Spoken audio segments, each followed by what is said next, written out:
Please give warm hands to Tosaka-san.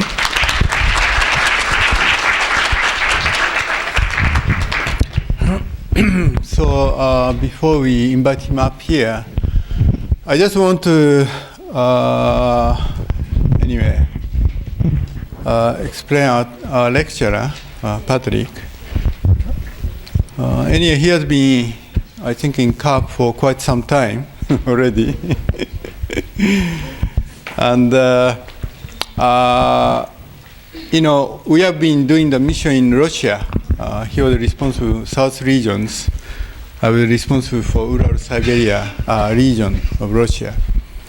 And I think what is very precious about him is that somehow he caught very quickly about what Hyunjin wanted to convey.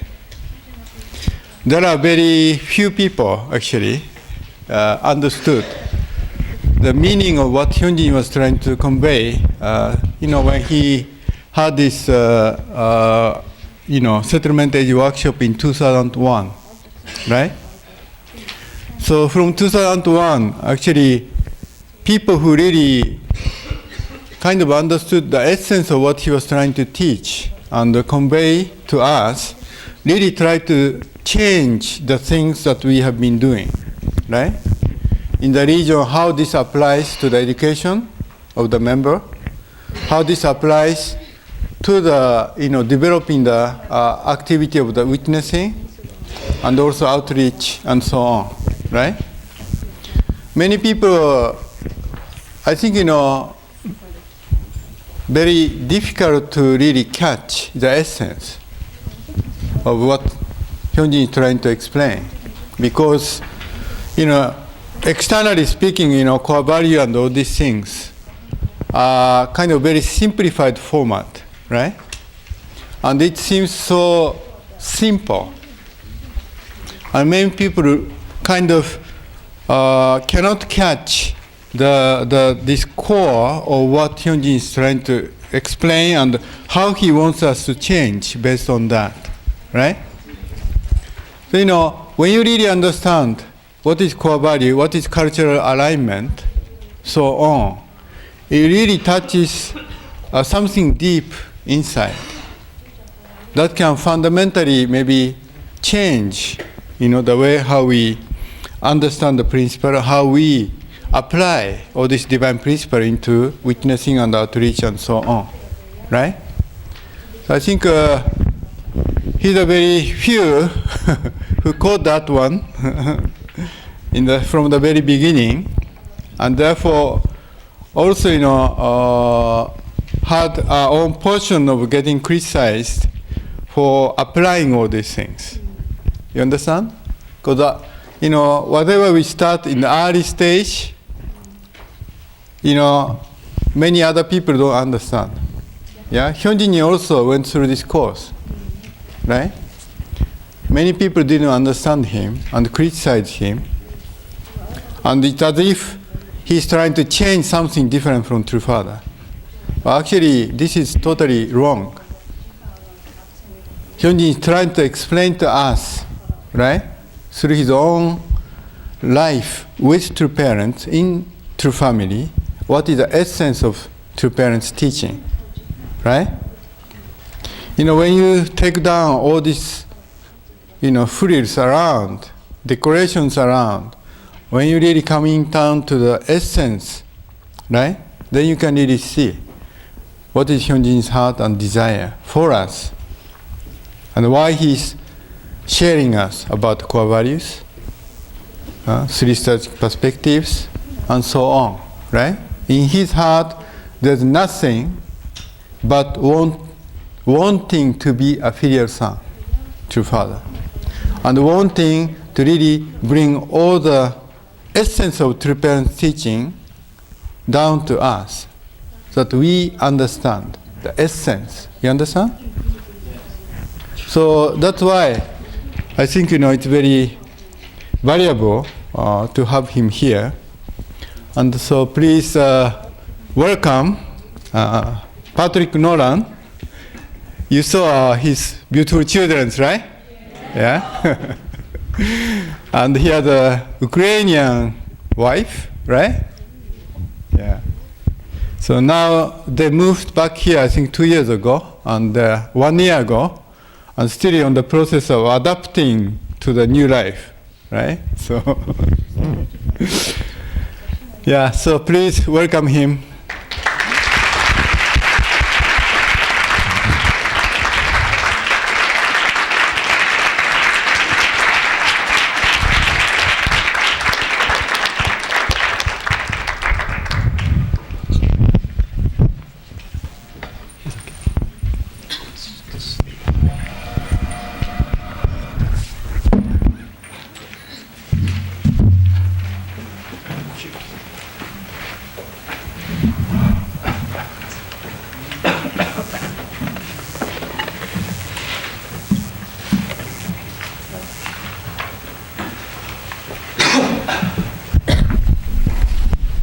Few minor technical things first. Okay.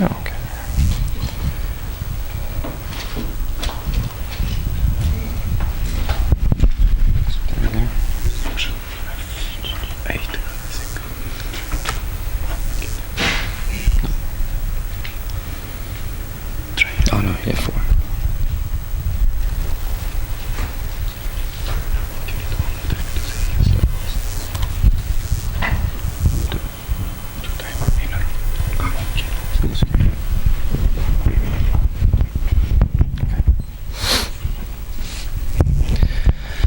So good morning. Okay. You guys can hear okay? Okay. I'll try not to get too loud. I have a tendency to get too loud. Depending on the lecture, of course. So basically, I only have a few lectures to give you, so I can't give you everything. So we won't. Today we'll talk about principle of creation, but we won't go right from the very beginning. I'm assuming you guys have heard of principle of creation before? A little bit. You know the book I'm talking about? Do you actually own a copy of it? Anybody own a copy of it? Divine Principle, you have one? Do you have it with you? Yes. Yeah.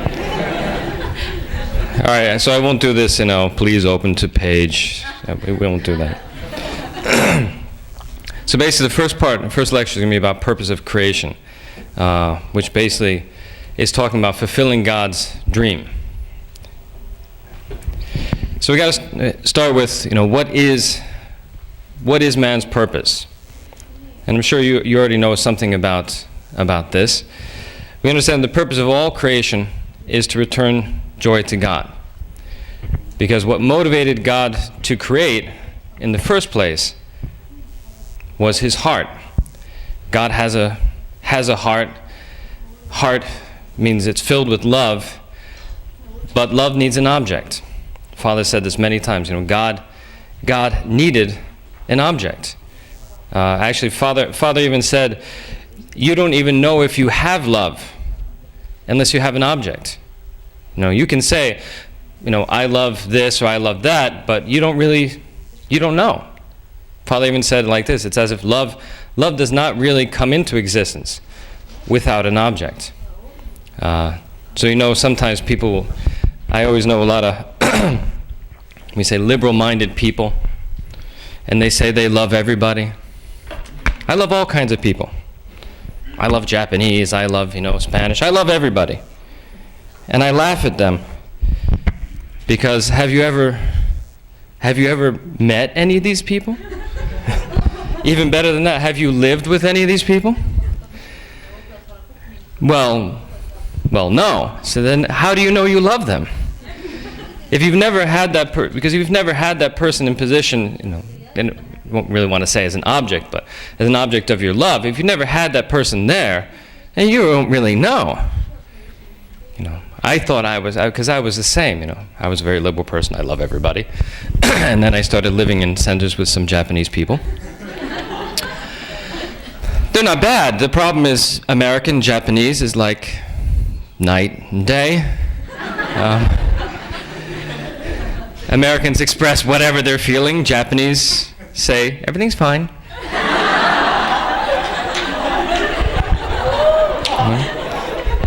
No, it's okay, it's okay, it's okay. But inside saying, you're an idiot, I want to kill you.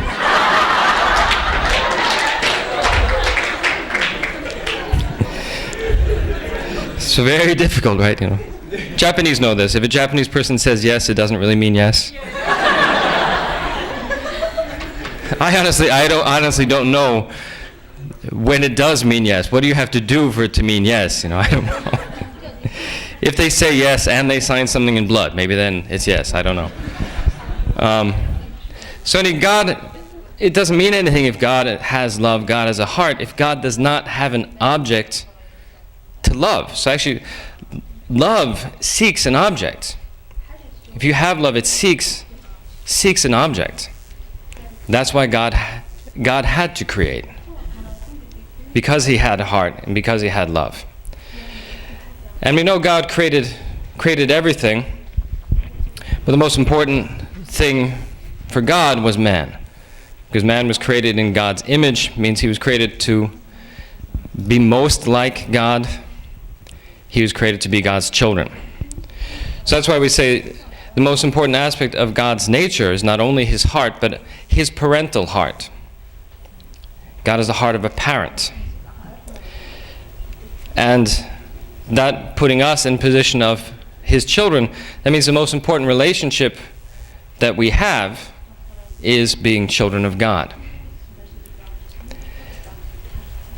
Most important thing for God is that he's our parent. He created us to be his children. So most important for him is that he is our parent. Most important then for us is to be children of God.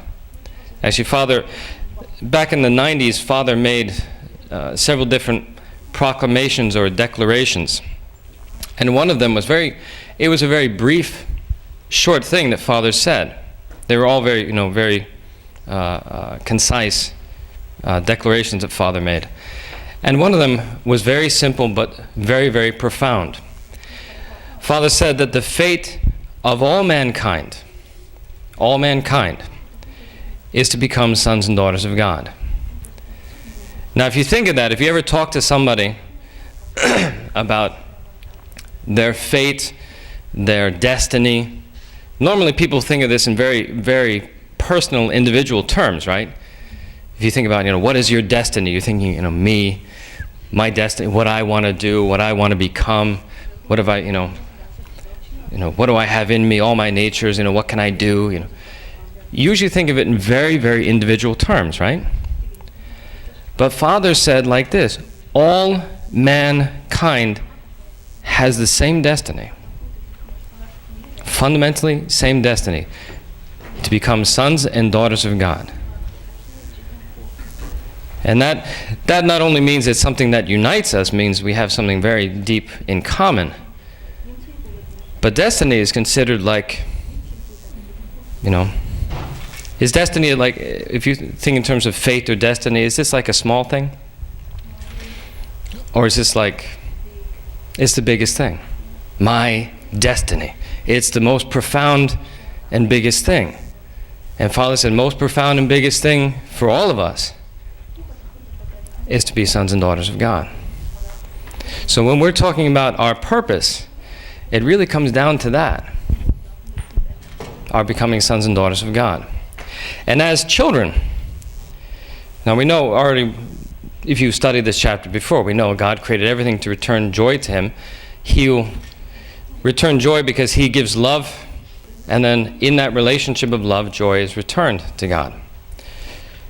And I think you can understand that it's really a basic thing for any child. Child's desire is to make his parents happy. You might forget that after, a certain age. But when you're still a kid, thinking about your parents before you became a separate individual, which doesn't actually exist, but we think it does. But when you're a child, your parents are a major part of your world, and if mom and dad are happy, that's a major part of your life, and you want to make them happy. So this is nothing. I mean, it's not to say it's not profound, but it's nothing so. It's not a big revelation when you think about it. It's a very deep, fundamental principle. We want to return joy to our parents, but in this case, we're talking about God. So then the question is, how can mankind make their Heavenly Parent happy? How do we make Heavenly Father happy? So in order to answer that, we have to understand, one simple principle. How is joy created? When we talk about we want to bring joy to God, bring joy to anybody, how is joy created? Now to me, when I heard principle the first time, it was 19 years ago, this was one of the most profound things I ever heard. This was the first one that went, wow, that is so cool. Because normally when you think about, if you ask somebody, what makes you happy, what brings you joy, of course everyone is going to say different things. And because of that, most people think, well, what brings somebody joy, what brings somebody else joy? This is all very, it's relative. It's a subjective thing. It depends on the person. You would never think that there's some fundamental principle of how joy is produced. That's the same for every human being. You would never think that. But Father figured that out. He's a genius. It's a huge thing. The principle writes it as, joy arises when we have an object partner, whether intangible or substantial, whatever, in which our internal nature or an external form are reflected and developed. Simply put, joy comes through resemblance. When you see something that resembles you in whatever way, it brings joy to you. Anyone know what is the most common favorite example of this? Anybody? How you get joy from seeing resemblance?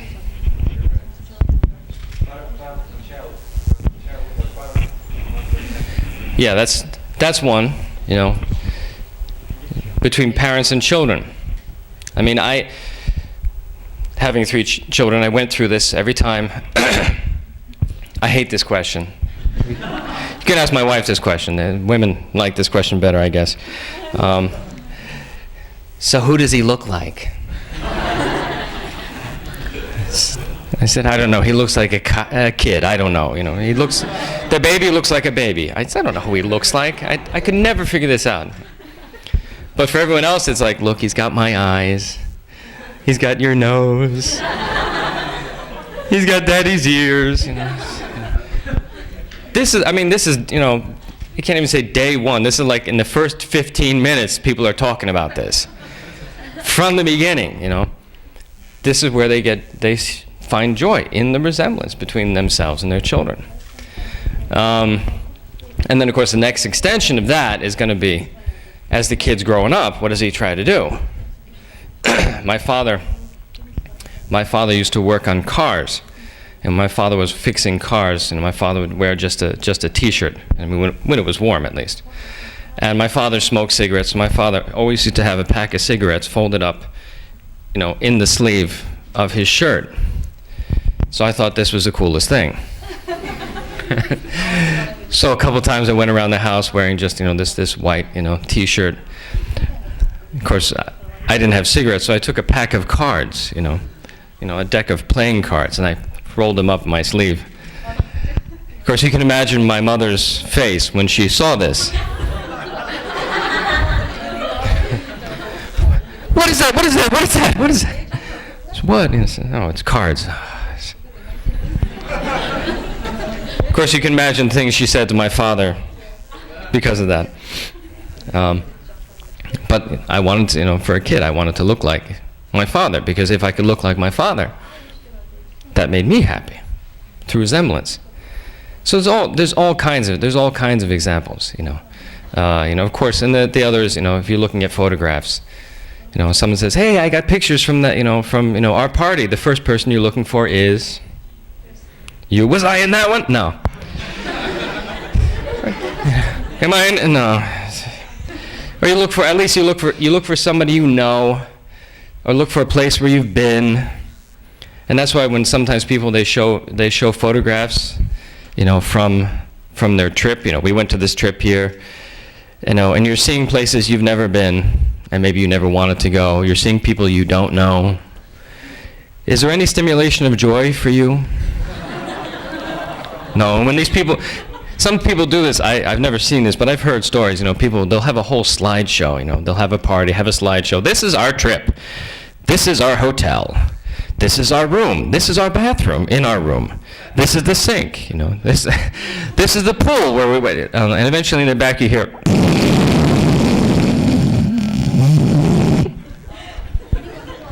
Because there's no resemblance to them. There's nothing reflecting their life, their experience. So there's no joy, no stimulation. You go to sleep.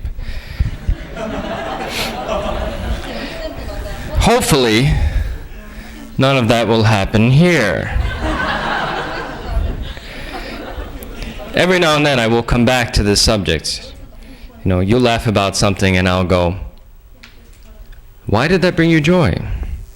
Did that example remind you of something? No.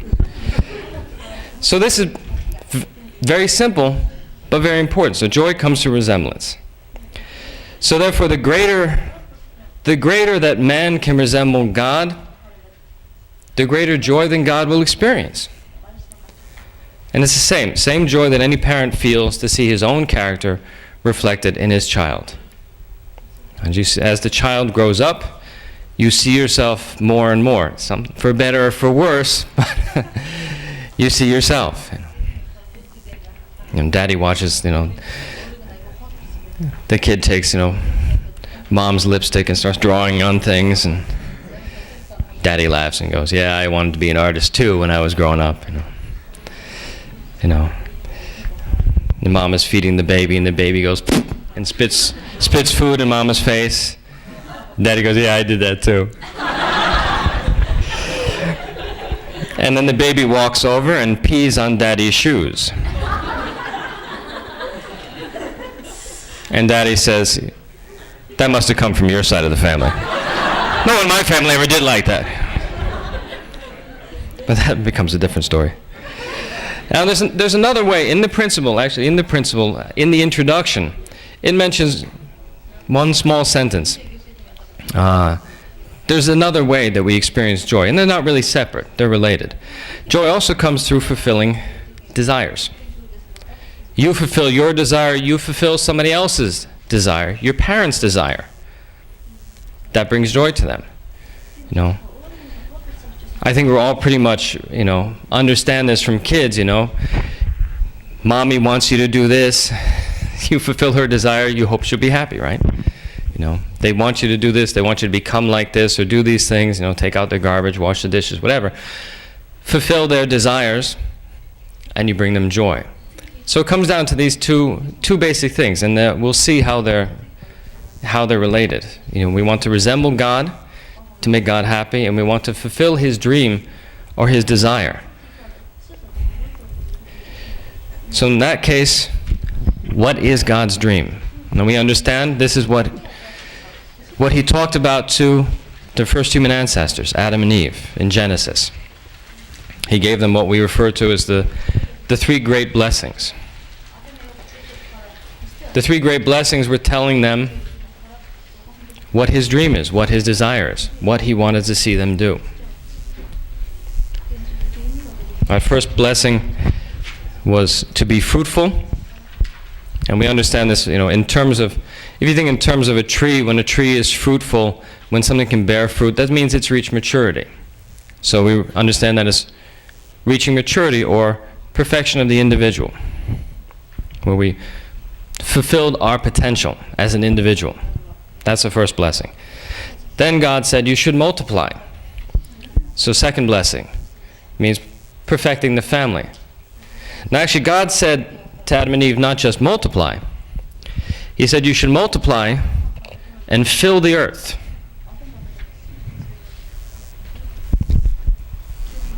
Fill the earth. Now that's a lot of kids. Now I know back at that time, according to the Bible, that Adam and Eve, they did live longer lives. We will not get into this. I have absolutely no idea why it's written like this. Anyone know in the Bible according to the Bible, when did Adam die? How old he was? 900 and something, you know. So I don't know, maybe in that time he could have had a lot of kids to fill the earth. I don't know. But the point is about that is that when God was saying, you know, giving that blessing, multiply and fill the earth, he's not thinking in terms of just your individual family. You and your kids, end of story. No, God is thinking in terms of mankind. He's talking about the whole race of man. So the second blessing is more than, the second blessing we'll talk about more than just becoming parents and having kids. It goes much, much farther than that. And then the third blessing was you should have dominion over all the things in land and sea and the air. We call this perfection of dominion. It means having a particular position and responsibility and relationship with the things of nature, the things of creation. So this represents God's dream, these three blessings. Now we're going to see, one, what we need to do to fulfill that, and also how that, based on what we said before, how does that bring joy to God, fulfilling these things. So we start with, one more point, actually. If you think about this, now when you think in terms of how it's written in the Bible, you know, be fruitful, multiply, have dominion, these aren't really common phrases that you meet in life. You normally don't hear your parents saying these things to you. But when you break it down to what it really means, it's actually fundamentally the same as any parent's dream for their children. First, they want to see the kids grow up and become the best you can be. Fulfill your potential. Become the best person that you can be. That's first blessing. And then when you've grown up and you've studied and you've really developed, you've matured, okay, you reached like 22, 23 or so, then mom starts talking about what? Grandkids. So am I going to get any grandkids before I die? Okay, so you've studied, you're smart, you've got a job, you're fine. When do I get some grandchildren? Anyone heard anything kind of sort of like this? With some parents, they don't even wait, you're 18. It's okay, so how long do I have to wait before grandchildren? Some start early. So that's number two, seeing you have a happy family with as many grandchildren as possible. Well, okay, not every parent is like that, but God is definitely like that. Have as many as possible. We'll save that for another lecture. What Father said about having kids. So then, okay, you've grown, you've matured, you have a good family. Is that enough? You have a nice family, a lot of kids. You live on the street. That's fine for your parents. You live in a little shack. Your toilet is a hole in the ground in the back. Parents are fine with that. No, they want to also see that you're physically healthy and you live in a good, comfortable, material environment. They want you to be able to enjoy, material things and live well. So that, sometimes they'll say like, you have a family and you have a nice house and a nice job, then I can die happy. It's a lie, but that's that's a basic. Am I right? I know most of you are not parents yet, but does everyone have parents? If you're here, you must have, right? That's a basic parent's desire, and there's a reason why. Actually, why do all parents throughout the world think like this? Anybody know? Can anybody guess? Why throughout all the world, throughout all of history, all parents are like this? Because we have one parent, one God. Right. Because God is like that. God, our parent in heaven, He's like that. That parental nature originates from God. That's the three blessings. Okay, so let's look at blessing number one. Be fruitful or reach individual perfection.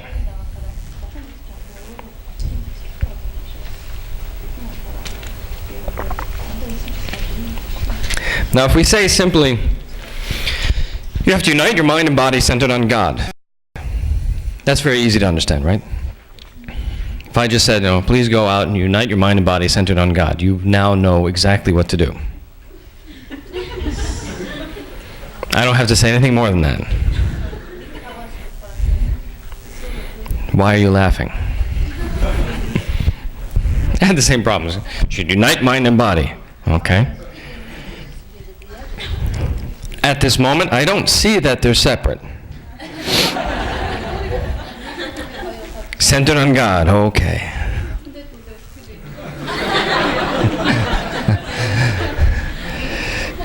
Okay, going by the pictures, it means I have to stand here and there's got to be an arrow coming down. Another one. Practically, what is this going to mean? Okay, so the first thing being within you, there's mind and body. Mind is subject. So the first thing, of course, that's got to unite with God is your mind. So through prayer, through study, through many different things, you want to align your mind with God. And the most important things we talk about with God is we say God is heart and God has will. The heart and will of God. And love is the expression of God's heart. Truth is one of the expressions of God's will. So you want everything in your mind. You want your thoughts. You want your desires. You want your motives to be centered on God's love and God's truth. So whatever you're thinking, whatever is your desire, whatever motivates you, you want it to be aligned with God's love and truth, God's heart and will. Then, when your mind is aligned, then what is expressed through your body will be centered also on God's love and truth. The words that you speak, whatever action you do, whatever you create, if your mind is aligned with God's heart and will, the things that you do through your body will be expressions of God's heart and will. So this is, in a sense, practically. So the more your mind becomes aligned with God's heart and will, the more the things you do through your body, the things you say, the things you create, these things will be expression of God's heart and will. And that is how your mind and body are united, centered on God. And that brings you to become a true person. And when you've done that to perfection, when you've done that so that it's 100%, then you become a true child of God. And a true child of God, we say, is an owner of God's vision and God's dream. He has within him God's values. He embodies God's values. He embodies God's goals. He embodies God's will. We say, for this kind of person, God's will is my will. There is no separation. It means what you want is the same as what God wants. There's no separation between them. What is your dream is the same as God's dream. Your values are the same as God's values. That's a true person, true child of God. And through this relationship, you come to inherit God's heart. It means your heart, your standard of love is the same as God's. God has a heart of love that is absolute, eternal, infinite, unchanging. Your heart should be the same. Your love will be true love. Absolute, eternal, infinite, and unchanging. Unchanging, when we say unchanging, unchanging in a certain way, it means it will never become smaller. Your heart or your love can change in the sense of it can always become bigger. It's infinite. There's no limits. But unchanging in the sense of once you start to love in a certain way, A, it'll never stop. B, it'll never become less. That's what we mean in terms of unchanging. God's heart is like that. Our heart would be like that. And when it comes down to we say we inherit God's heart or we become one in heart with God, means I will feel what God feels. Now on the side here I've written, in the principle it mentions, it kind of asks the question, it kind of answers it, but if you were asked the question, okay, this kind of perfected person, can a perfected person commit sin? What is everybody's answer? No. If somebody asked you why, of course you could say, well, because he's perfect. No. But that would be too simple. You can answer this question, you can answer a few ways. A perfected person cannot commit sin. Why? You can answer this in more than one way. But the principle just mentions one. Emphasizes just one answer. And this is probably the answer that most people would never think of. It says that a perfected person would not commit sin because he would feel God's grief, God's sorrow, as his own. Right? If man commits sin, child does something wrong, parents feel bad.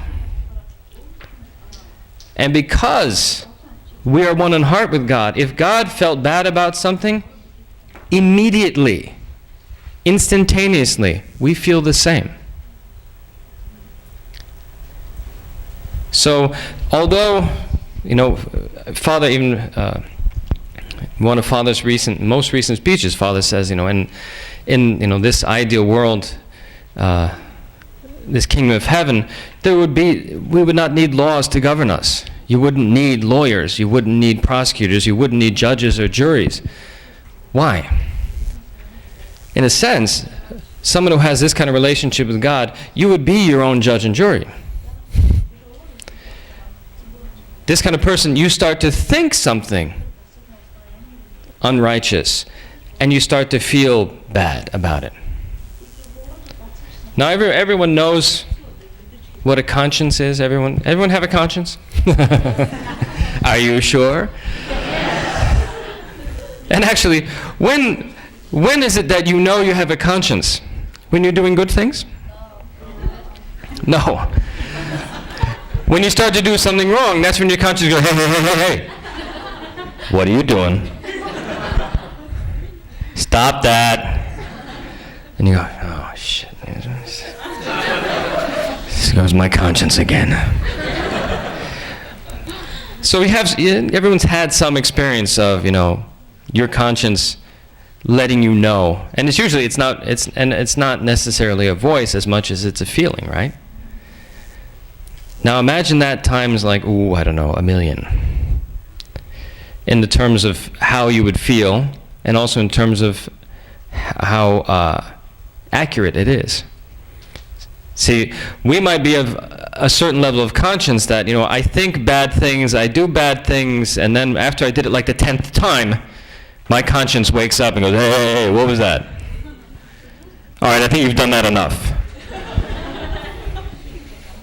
It depends, Your level of conscience depends a lot on, how much relationship you have with God. Because the origin of your conscience is, anyway, God. So closer the farther, it's different. But for this person, his conscience, he doesn't have a conscience in the sense. Because we say we have a mind and we have a conscience. This person just has one. It's the same. His mind and God's mind is the same. His will, God's will is the same. So even if, he would start to think something that might not be right, he would immediately know it. He would immediately feel strange. Oh, well, okay, that was a bad idea. All right, well, we won't do that. And he would never commit an evil action because he wouldn't even go beyond the point of an evil thought. He wouldn't even complete an evil thought because an evil thought would make him feel sick. It's that natural. That's a true child of God. And we say this person, of course, would have divine nature and character. Means he would inherit God's nature and character, really becoming, like God. Now, we usually in most of the principle, they refer to this as original nature. But what it's really talking about is God's nature, divine nature. Now, this is not bad by itself, right? If I could become this kind of person, that's not bad. I could be happy with that. But it's not enough. See, if you became like this, a true daughter of God, you inherit God's heart, you have his nature and character, are you completely like God? God has two sides. He's got a feminine side. He's also got a masculine side. Can you also become a true son of God? True daughter and son? If you had an operation, maybe, No, that would not help you. As much as you can still only resemble one side of God's complete nature. That's why you need a spouse. You can never be completely like God without a spouse. And of course the other side is God is a parent. You can't become a parent by yourself either. I'm sure you know that. So that brings us to the second blessing, perfection of family, where we have this true man who has fulfilled the first blessing and true woman fulfilling the first blessing. They both embody true love. This is important because they should become husband and wife, have a marriage that is centered on true love, unite together, centered on true love, because that is absolute, eternal, and unchanging. Because if not, if they unite together without true love, are they together forever? No. We'll get into this, later, probably a few times. But this is the other things that make our relationship with true parents so important, make the blessing so important beyond what you understand. Father, and I saw a father give a speech one time. It was a holy day. And of course we were all there, a few thousand people.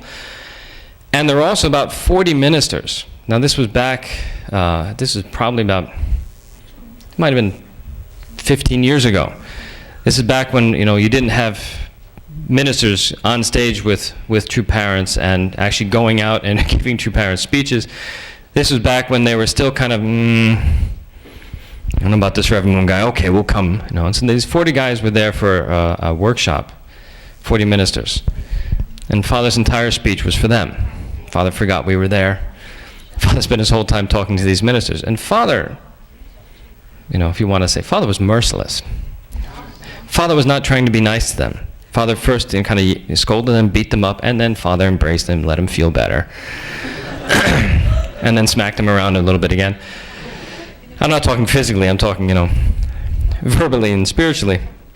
But one of the first things Father talked about was, no marriage is recognized. No marriage since Adam and Eve has been recognized by God. God did Adam and Eve. They had relationship without asking his permission. They went against his will. They, got married without asking his blessing. So God has not blessed any marriage since Adam and Eve. The ministers that he's talking to, every one of them is married and they're with their wives.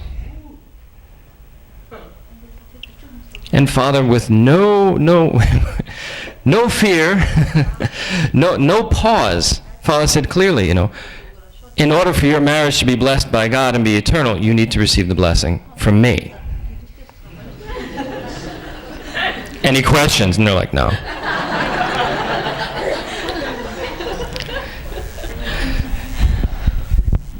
If this marriage is not centered on God, not blessed, it is not eternal.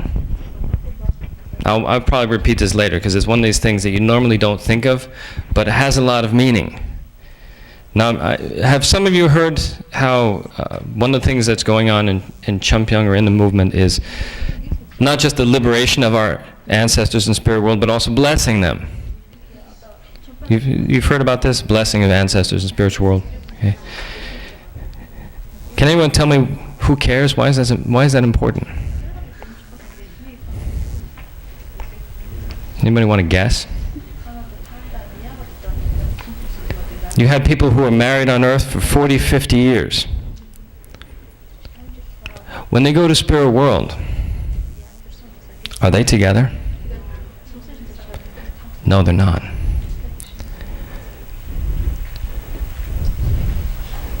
They're not. So you have ancestors who have been in spirit world for thousands and thousands of years, alone. No spouse, alone. Because their marriage was not centered on true love and was not blessed by God. It has nothing eternal in it. So So once he goes to spirit world, you go your own directions. That is a very serious thing. Hard for us to understand because we're still here.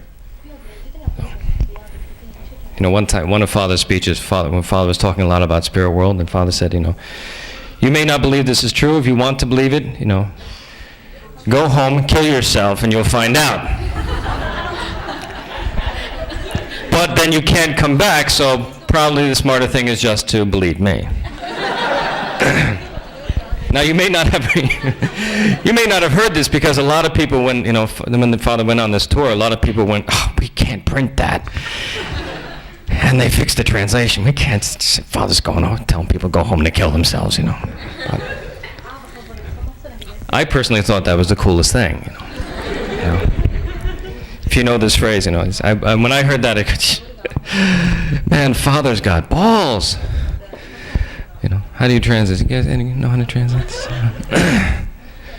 Father, man, shh, you know, no fear, man. You go home. You don't believe me? Go home, kill yourself. You'll find out. That's conviction, man. That's conviction. So we need to be like that. And the other thing about the marriage that they have, is that it's for the sake of a greater purpose. This man and woman are not getting married just because, you know, we like each other, you know, and we want to be together. They already have a sense of God's will, God's vision, God's dream. They know that their marriage serves an incredibly higher purpose that's far beyond those two people. It's even far beyond their own children. So their marriage is for the sake of something greater from the beginning. And the greater the purpose, the greater the value of it. And that's the other thing that helps it to become a very different marriage. And so they come together and they become true parents. And in creating their family, the true family, that family would become what we call a school of love, or a school of true love. And let me explain what that should look like.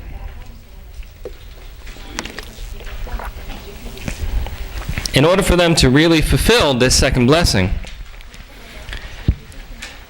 and establish a school of true love in their family, that means they have to fulfill the 4 realms of heart.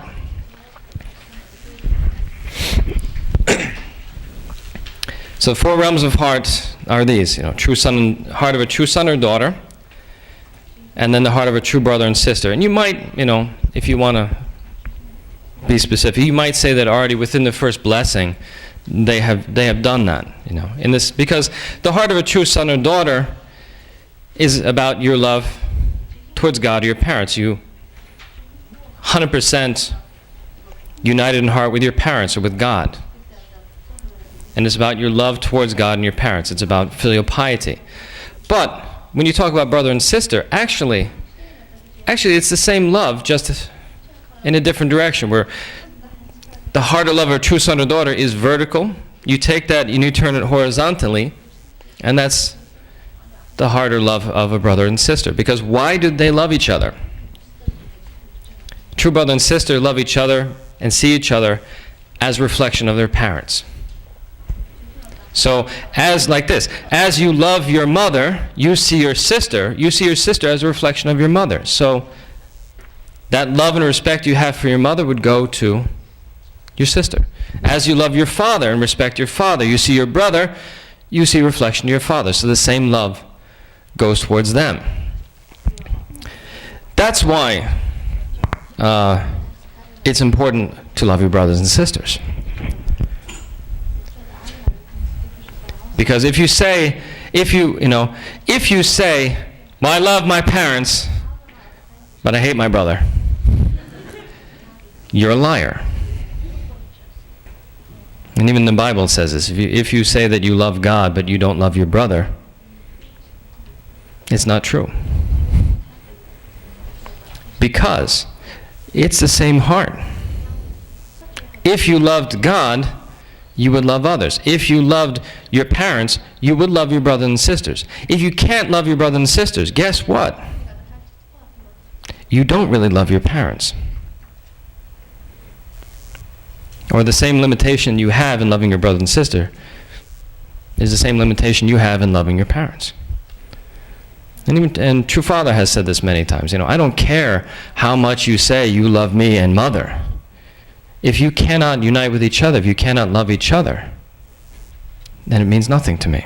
In fact, I wouldn't mind if you would ignore me completely.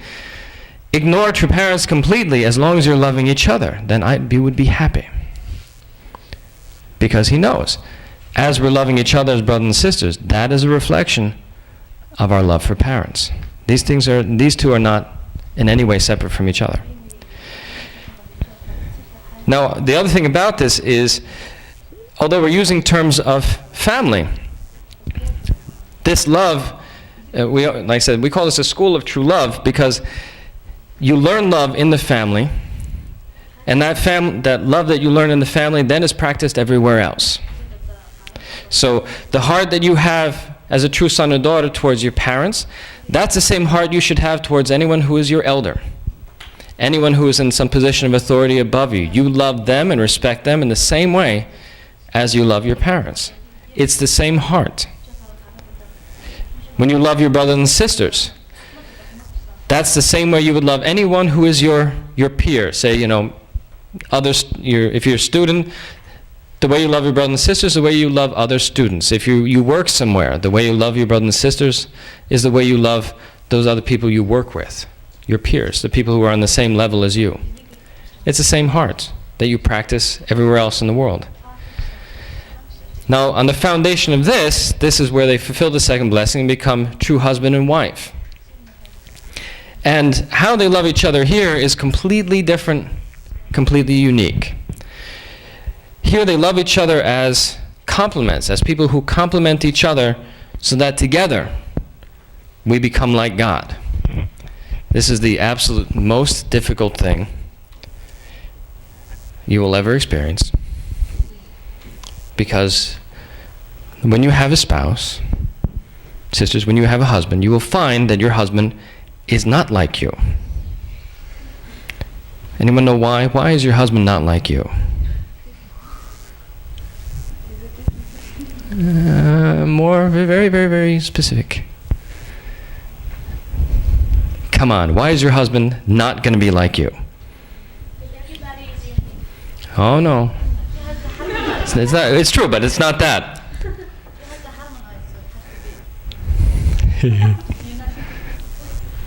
Okay, Masha, why is your husband not like you? No.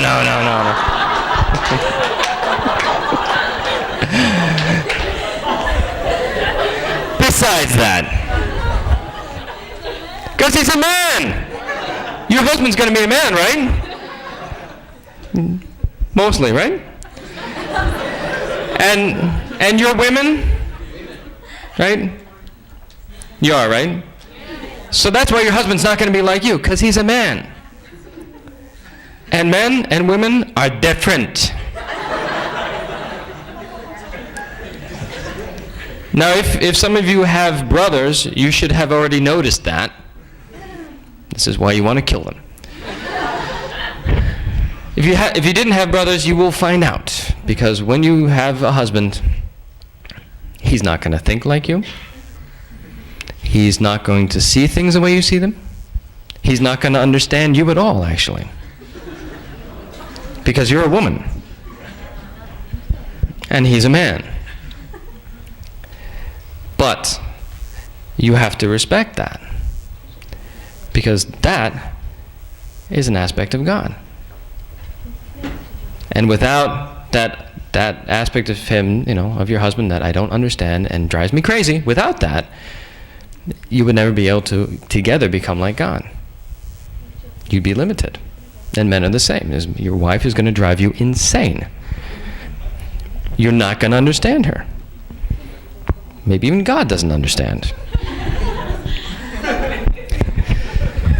Even Father said, one of the things he loves about Mother is that even after so many years, there's always something new, that he's finding. It's like, a mystery.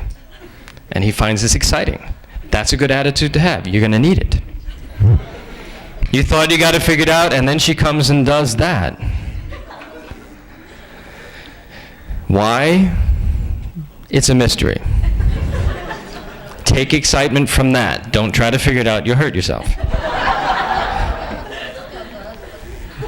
But you have to respect it and you have to appreciate, because that is a nature of God. That's an aspect of God.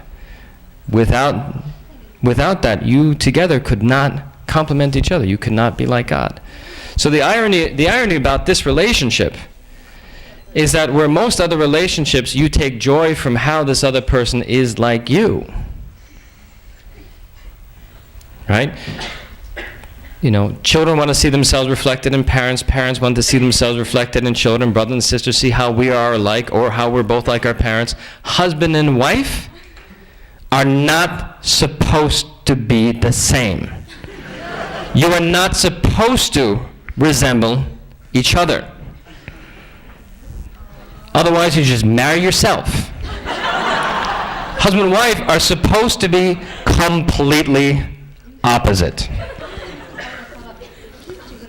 But that's how you resemble God. So your joy comes from the more different we are, that means the more together we resemble God. And this love is shared, this heart is shared only between husband and wife.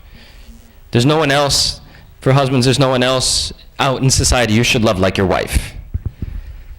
Nobody, okay? Nobody. Wife, same. You know, I love my husband like this, and this other guy, kind of too, I love like my husband. No. This one is exclusive. This one is not practiced anywhere but between these two. That's what makes it special. And on that foundation, you become true parents.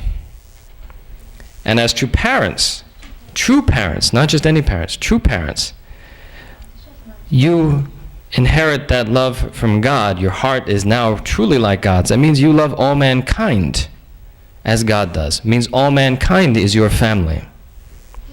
Not just your kids. All mankind is my family. So this is the heart, we'd say, that, you know, reflects God's heart the most.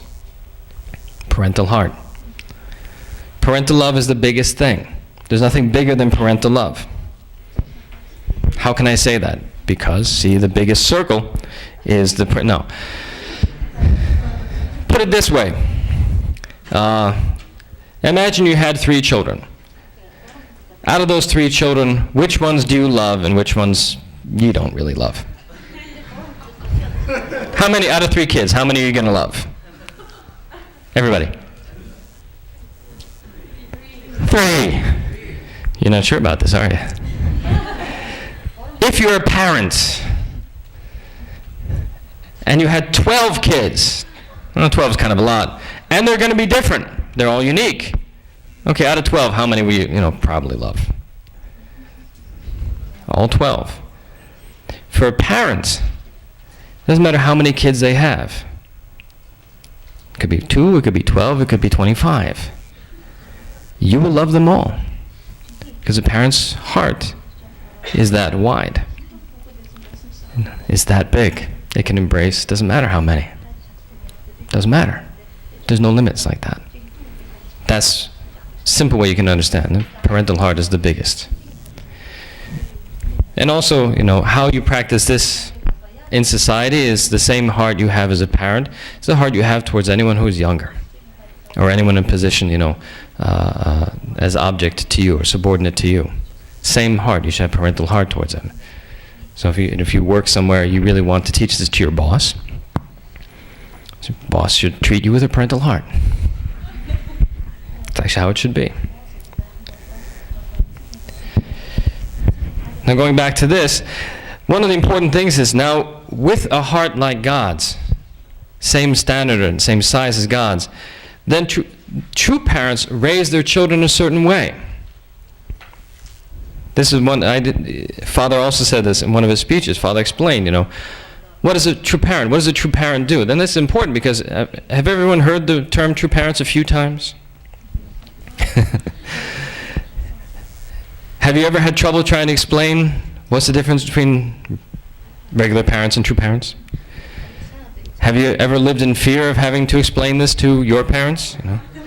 So what do you mean when you call them true parents? You go, oh shit. Well, honestly, you hope never to have to try to explain this one, because, just the fact that they know you call father and mother true parents, that alone will make them upset, right? But there is a way to explain this. There is a difference in standard. And this is it. Father said, true parents raise their children to be filial sons and daughters, and patriots, and saints, and divine sons and daughters of God. That is the responsibility of a true parent. What this means, as a filial son and daughter, you must love your family more than yourself. You sacrifice yourself for the sake of family. You love your family more than yourself. That's a filial son and daughter. A patriot is not just some guy, who waves a flag and goes, I love my country, Maybe some days we should write true patriot. A true patriot must love his nation more than his family. First of all, you must have loved your family, okay? If you don't love your family, you can't love the nation, It's the same thing, But even though you love your family, as much as you love your family, and because you love your family, you really want to be with them, but you sacrifice that in order to serve the nation. That is a true patriot.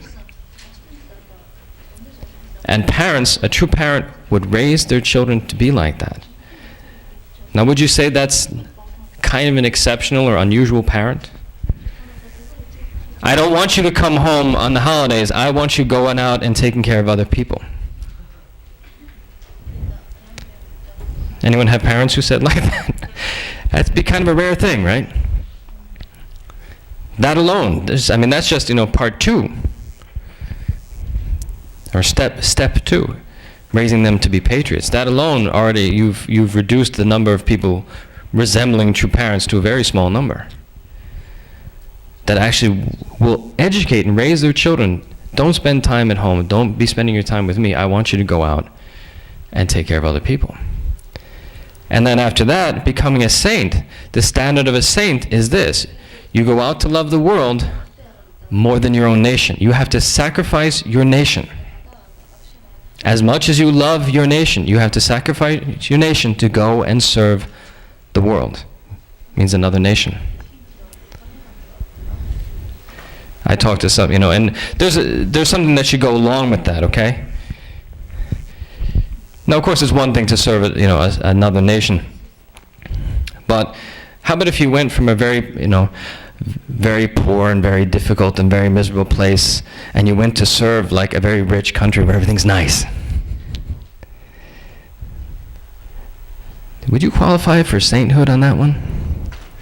My country's very poor, and I have no heat in my home, and we don't eat very well. So I went to serve, Switzerland. Live in a big chateau now, and eat chocolate every day. Would that qualify you for sainthood? Maybe not. Because actually, it's got to be a sacrifice. And of course, there's one sacrifice to live away from your nation. But to really qualify for that, you have to go to a place that's worse than the one you came from, where life is more difficult. So anyone ever hear of this woman, Mother Teresa? Would you agree that she could easily be considered by most people as a modern day saint? Would you say? I don't care if the Catholic Church finally officially decides she's a saint or not. That's a whole political thing. Takes them forever to figure these things out. But yeah, she'd be considered a saint. Now, anyone know where she spent most of her time, where she served most of the time? Calcutta, India. Anybody know where she's from? Then you should know, right? She's from Albania. Most people think, she was kind of short, she was brown, right? She must have been from India. She was brown because she was in India a long time, It was tan. She's from Albania. Most people do not know that. Now, the time that she left Albania, I'm pretty sure it was not, I mean, even Albania now got its difficulties from her time.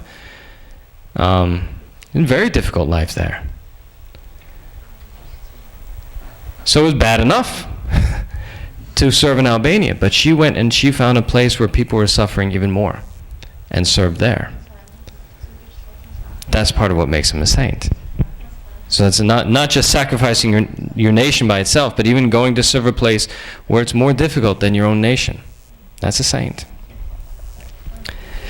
And the last one is divine sons and daughters of God. Means you love God, or you love the cosmos more than this world. Now this one's hard to explain, and I'm not even going to say I've got it right. This is the best I can figure.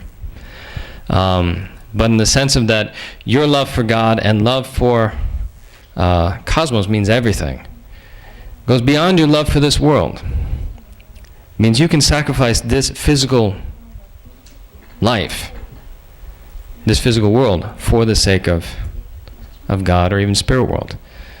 My only example of this, if this is the proper understanding, would be I always forget.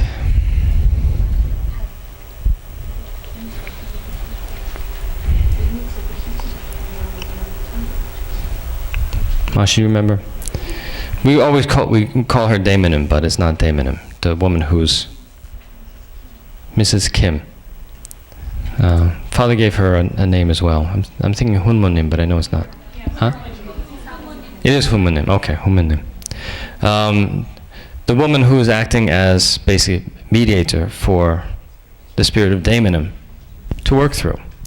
She sacrificed, and is offering her physical life to be a medium for True Mother's mother, for her spirit to work through her. And she had to do incredible conditions, physical conditions, even in order to fulfill that.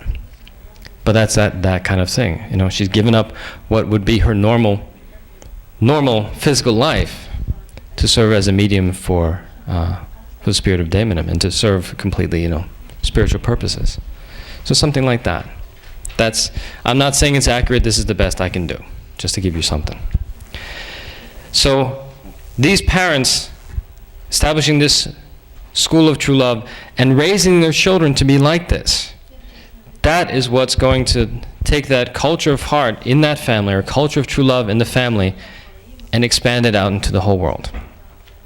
With children raised like this, they will then go forward and create an ideal society, an ideal nation, and a global family or a one world family. So it's not simply, we have true love, had kids, they'll have true love, and then they'll just run around and make an ideal world. You have to raise your children to live according to a higher standard. And already, if these parents are one with God and uniting with God, you will do like that. You'll make sure that they're, you don't want them to do well like this. Father said like this. One of the things Father had said when Father was talking to students, you'll find one of the Hundake books. It's either the way of young people or the way of a true student. Father said, people who, if you study just for the sake of, they're thinking job, career, money, job, career. He said, this is a sin. Father said, Father said like this, these people thinking like this, there is no place for them in mankind. And you go, wow, I used to think like that. A lot of people think like that. The reason why Father says this is if someone's going to have higher education, it should serve a higher purpose. If you're going to get a higher education to serve yourself, it's a sin. And you're going to learn, when you go to, college or whatever, you're learning things that were found out by these other people through history that made so much sacrifice and effort. Either you're studying about history or you're studying, the things that they found through history. And you're taking all that, like worldwide historical, benefit and using it for myself. That's why Father said, you have no place in mankind. You have sinned against mankind because you have the whole history and effort of people in mankind and using that for your own benefit. That's completely upside down, completely wrong. The only reason for higher education is to serve a higher purpose. You have to take that and use it to serve society, use it to serve the nation, use it to serve the world. Otherwise, you have no right to even have it. Like that. So you're educating, you raise your kids, the world needs somebody to be like this. So you guide them to develop that talent, to that ability, because the world needs somebody like that right now. Thinking that big. And through this, in the family, they have established this vertical tradition of God's true family, the kind of standard, the kind of heart, the nature that true sons and daughters should have. They've established a vertical tradition, and multiplying that out to the world, and you've established all mankind with the identity as children of God. That's the second blessing. It's kind of a big thing. And then the third blessing is relatively simple compared to all that. The idea of perfecting dominion is mankind inheriting God's heart and will. Means mankind will have the same heart towards creation, or same heart towards nature. We love the creation as God does. And we also understand God's will for creation. Now this is the one that most people don't get. Love creation. I understand that. Love animals and trees and all that kind of thing. Loving them. Okay, and I love them the way God loves them. That by itself is not easy. You have to, in order to love things the way God does, means you have the love of a creator. Love of a creator is kind of an intense thing. Has anyone here ever cooked a meal? I'm not talking about ramen, okay? I'm not talking about taking instant soup and heating it up, right? Actually cooked a meal. You bought certain foods and certain ingredients, and you put it together, and you spent a few hours at least, maybe half a day, to make this meal. And then there's the case of, you took a frozen pizza and you threw it in the microwave. Now, if you took this frozen pizza that you did not make, maybe you didn't even buy, somebody else bought it, you don't know, it was there in the freezer, took this frozen pizza, you put it in the microwave, you heat it up, you give it to somebody, and they go, "What the hell was that?" You might feel a little bit bad because you served it to them, but you don't feel that bad because anyway, I didn't make the damn thing. Yeah, I always wondered about those pizzas. In fact, I think they're old. Sorry. If you serve that kind of food to someone, that was frozen and you put it in a microwave, you didn't make it, it doesn't really bother you. Now what happened with this other meal that you spent, maybe you spent a whole day planning, a whole day shopping, and half the day cooking and preparing, and you served it? And they look at it, and then they take a bottle of ketchup, and they go, and put ketchup all over it.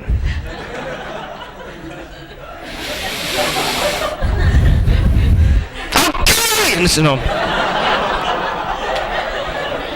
get out of my house, you don't deserve to eat my food. Would you not be a little more sensitive? Yes, you would, because you made it. That's the heart of a creator.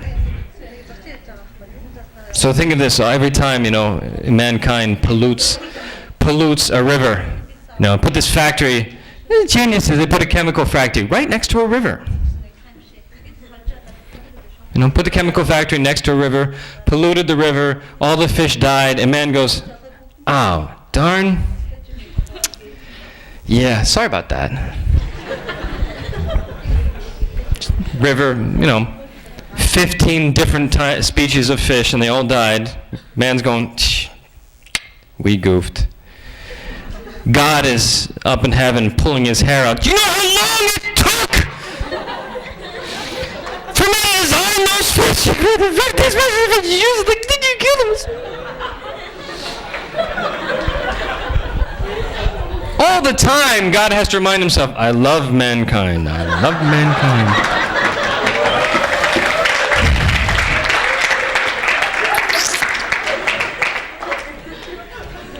Don't know why, but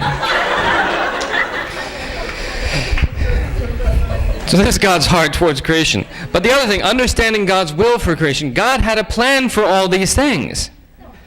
God did not create trees so that they would stand there, grow, stand, fall. Grow, stand, fall. God did not create trees for people to go and hug them. That's stupid. Okay? God created everything in this material world, natural world, with potential to be, turned into all kinds of greater things for the sake of our joy. So loving creation does not mean don't touch it. Loving animals does not mean don't eat them, it's murder. This is stupid. This is not they're not serving a higher purpose this way. And if you want to get real specific, you know what Father has said? Father has said, actually you should have experienced eating everything in this world. Spider, bug, tiger. At least once. Because Father said, for creation to get close to God, creation can only get close to God through man. And the closest that creation can get to God is becoming a part of man's body. So everything wants to be eaten, actually. Imagine how upset rocks are, man, They get so excited when a little kid puts them in their mouth, but it comes out anyway. At least for half a day I felt so close to God. So understanding God's will for creation means we understand everything in this natural world, the potential that God, made it with, the things that can be made. And as long as we're doing it with the right heart, then it's fine. Where people are upset about the way man treats creation, it's understandable because we haven't had the right heart. We've been very selfish and done stupid things that we didn't need to do. But it's important. You have the right heart and you are using creation in the right way. And then mankind can make this kind of harmonious relationship with the natural world. And we create the kind of ideal world that God intended. Now, it's been said, and it's probably very true, that if Adam and Eve had not fallen and screwed up everything in the beginning, the kind of scientific, technological advancements we have today, thousands and thousands and thousands of years later, if Adam and Eve had not fallen, we'd have this kind of advancement within like a few hundred years after Adam and Eve. A few generations after Adam and Eve, we'd already be at this level. That really depresses me when I think about it. It means by now we should be, playing in other planets. My dream was always, how you have these kind of roller coasters? I always thought we should have entire solar systems that are designed just for this. Imagine you're flying in fast towards the planet and then shoom, you go around it. We'd have whole solar systems as amusement parks by now. We're so behind. And then because of your relationship with God, being one with God, the joy that we experience in relationship to creation is felt by God. The joy that we get from eating something, the joy that we get from experiencing a sunset, that's experienced by God. So that's the ideal world, ideal mankind, and then the whole ideal natural world. Now come back to this, simple points. God's dream is fulfilled when the three great blessings are fulfilled. Because, one, this is how we come to resemble God. Now, I didn't mention this, but if you go back to the very first part of Principle of Creation, it talks about the nature of God. And you can break the nature of God down into three basic things. God is, harmonious subject of internal character and external form, united. God is the subject of masculine and feminine, or yin and yang, united. And God is the subject of creation, Lord of creation. Those are the three basic aspects of God's nature, based on dual characteristics. So in fulfilling these three blessings, we just did that. First blessing, you're uniting internal character and external form. Second blessing, you're uniting masculine and feminine. Third blessing, you're becoming Lord of creation. So by fulfilling these 3 blessings, this is you resembling the 3 aspects of God's nature. And then the other side of this is when you think in terms of the relationship of parent and child. If you fulfill these 3 blessings, we came to live in this became people like this, had families like this, society and nation and, a global family living in harmony with nature, would you guys be happy about that? I'd be happy about that. I think it's good.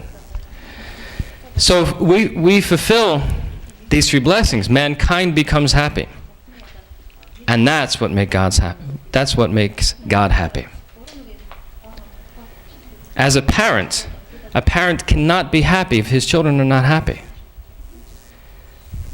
God gave us these 3 blessings, and if we would fulfill these 3 blessings, that would make mankind happy. And then God would be happy. So this is man's purpose of creation. This is what every one of us was created to do. And fulfilling this, or not, is what gives man his true and greatest value. Your value as a person, your value as a human being, comes from the purpose that you fulfill. These 2 things are always together, purpose and value. Something has purpose and fulfills a purpose, it has value. No purpose, or it cannot fulfill a purpose, then no value. This is our greatest purpose. This is what will give us, ourself, our greatest value. Okay. Maybe we'll give a short question and then we can pray and finish. Any question on something? And you're all going, oh man, this is like so much already, I don't have space to have a question. Oh. Masha, do you have the discussion points? You mentioned that. Anything? And don't ask me why is the sky blue, okay? It's what I used to do in every class when I was a kid. Teacher go, any questions? I go, yes, why is the sky blue? Shut up, Nolan. That's not an answer. Okay, so sometime today, there is a discussion time later today, but it depends on your team and the time you have. I have three possible points for you to discuss. At least one of them you should discuss well. And that'll be based on all the lectures today. So I want you to know what they are ahead of time, and then you can be thinking about them, okay? So at least one of them you discuss, it's not necessarily all 3. So one is, you should give an example of how you found your value or feel value in bringing joy or not bringing joy to your parents and also to God. So the purpose, purpose of creation is to bring joy to God, bring joy to our parents. So if you could do that, you want to give an example of how you could feel your own value when I could fulfill that purpose in bringing joy to my parents or bringing joy to God. Or how you've experienced not feeling value because you couldn't bring joy to your parents or you couldn't bring joy to God. So one or the other. An example like that. That's the first one. Or the second one, we'll talk about explain how your own values have been influenced through give and take with your parents. And then also how your values have been influenced through give and take with God's Word. We'll talk about this next. How your own values have been influenced through give and take with your parents as you were growing up, and also through give and take with God's Word. Now, when I talk about your values, I'm not talking about the value of yourself. It means your sense of value. It means what things you consider important or good or evil or whatnot. In that sense of value. How they've been influenced. And the third will be to give examples how in creating vitality elements, either good vitality elements or evil vitality elements, this influenced your own nature, or also how you felt it influenced your relationship with God. So give example of that. How you did something to create vitality elements, and maybe it was good, and maybe you created evil vitality elements. Depends what you did. And how that influenced your nature, or if you felt how it influenced your relationship with God. Okay, so these will be the discussion points to think about for today. And whichever one you decide to discuss, you can decide in your team. So anything? Nothing? No question? No complaint? You all know complaints go to Masha. Because no matter what you say to Masha, she'll always smile. She'll always have a kind word for you. But don't bring complaints to me. Can you repeat the second question? Yeah, we'll get it printed out for you. But second one is explain how your values have been influenced through give and take with your parents. It's mostly like when growing up. And also how your values have been influenced through give and take with God's Word, or with the principle, or Father's teaching.